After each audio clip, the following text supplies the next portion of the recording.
Est-ce que vous aussi vous êtes un petit peu en manque depuis Halloween? Je sais que là c'est Noël, c'est la saison préférée de 90% de la population, mais pour mes emo girlies, et pas que, pour mes Dark Sasuke et compagnie, ça vous dit de parler d'un petit film de vampire? Ça s'appelle Vampire Hunter D, Bloodlust.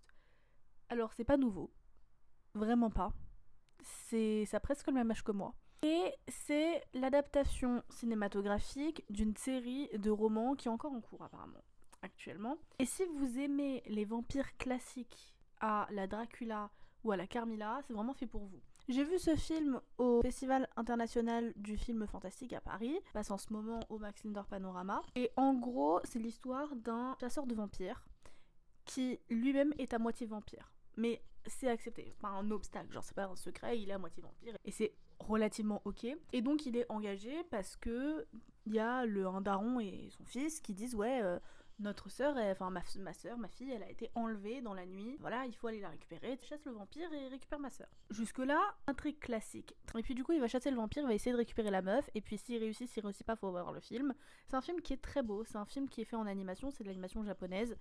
Et surtout les premiers plans au début, parce que je trouve que ça se perd un petit peu dans le film, mais il y a un peu une superposition entre les décors en 2D, il y a vraiment beaucoup de couches, et puis il y a aussi quelques éléments en 3D, ce qui apporte une vraie sensation d'étrange et d'anormalité dans ce monde. Du coup, on rentre, on est dans un futur, on explique un peu lointain, et on va mélanger en fait des éléments gothiques, des éléments steampunk, vraiment des technologies. C'est un combo, un mix un peu de tout. Genre, il y a un passage western, mais il y en a plein qui sont là avec des flingues et avec des téléphones sans fil. Enfin bref, c'est tout un truc, il y a de la magie un peu aussi. Enfin bon, c'est des vampires quoi. C'est vraiment sympa. J'ai trouvé ça très très beau. Et je disais, ça se perd un peu dans l'action parce qu'après, du coup, on est vraiment dans des scènes d'action d'animé classique. Et du coup, je trouve qu'on met moins l'emphase sur les décors. Enfin, on les voit toujours, ils sont toujours très bien détaillés, mais il y a moins ce jeu entre les textures. C'est pas un défaut du film, c'est juste que ça se perd, c'est juste un fait. Et je pense que les gens apprécieraient plus que moi si vous êtes vraiment fan de vampires ou fan d'animé. Moi, le style d'animation japonaise, c'est un style qui me laisse indifférente. C'est-à-dire que c'est pas un plus pour moi, c'est pas un moins, c'est juste un film.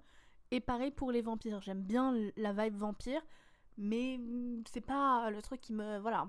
Mais si vous c'est le cas, je pense que vous pourriez kiffer. D'ailleurs, je pense que si vous c'est le cas, en fait, vous connaissez ce film et vous l'aimez déjà. Mais c'est peut-être le signe pour aller le revoir. Et c'est tout ce que j'avais à dire dessus. Bisous bisous.